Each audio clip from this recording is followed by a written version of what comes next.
राम कृष्ण हरी. सार्थ श्री गरुड पुराण अध्याय 17. गरुड पुराण श्रवणाचे फळ.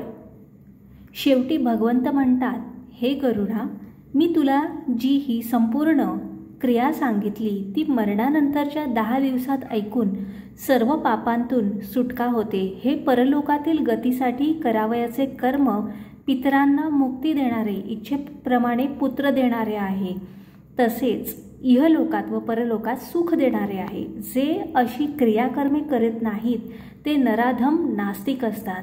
त्यांच्या हाताचा स्पर्श झालेले साधे पाणीसुद्धा दारूसारखे असते, यात शंकाच नाही.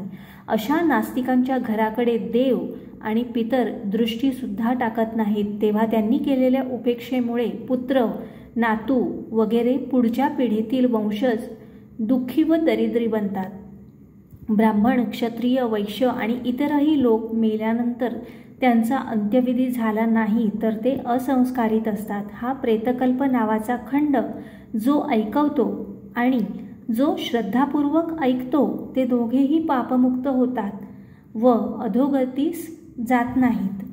आई व बाप यांच्या निधनानंतर 10 दिवसात जो हे आख्यान ऐकतो त्याचे आईवडील वगैरे पितर तर मुक्तीला जातातच, शिवाय क्रिया करणाऱ्यांच्या वंशाचा वेलविस्तार वाढत जातो. आणि जो कोणी हे गरुड पुराण ऐकत नाही, गयाश्राद्ध करीत नाही, वृषोत्सर्ग करीत नाही, त्याचप्रमाणे मासिक आणि वार्षिक श्राद्धविधी करीत नाही, त्याला पुत्र तरी का म्हणावे? तो 3 प्रकारच्या ऋणातून, देवऋण, पितृऋण आणि ऋषिगुण, यातून मुक्त कसा होईल आणि आई व बाप यांना कसा तारून नेऊ शकेल? म्हणून हर प्रयत्न करून हे गरुड आख्यान श्रवण करावे.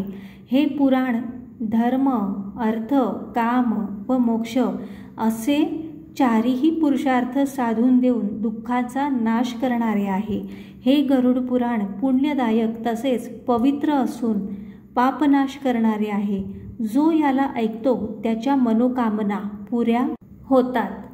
याकरिता हे नेहमी ऐकत जावे. हे ऐकण्यामुळे ऐकणारा ब्राह्मण असला तरी त्याची विद्या सिद्ध होते, क्षत्रिय असला तर भूमीचे स्वामित्व मिळते, वैश्य असला तर अपार धन मिळते आणि इतरांची पापे जाऊन ते शुद्ध होतात.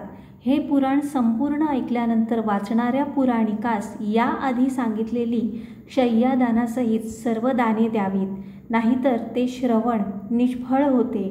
प्रथम पोथीची पूजा करावी, नंतर पुराणिकाची पूजा करावी, त्याला सन्मानपूर्वक वस्त्र, अलंकार, गाय यांचे दान देऊन दक्षिणा द्यावी. अन्न, द्रव्य, अलंकार, जमीन देताना कंजूषी करू नये. पुराणिक असेल तर त्याची भक्तिपूर्वक पूजा केल्यामुळे फार मोठे पुण्य मिळते. असे पुराणवाचकाचे पूजन केले म्हणजेच पर्यायाने ते माझेच पूजन असते, यात शंकाच नको. आणि पुराणिक संतुष्ट झाला म्हणजे मलाही संतोष होतो, याची निश्चित खात्री बाळग. अध्याय 17 समाप्त. राम कृष्ण हरी.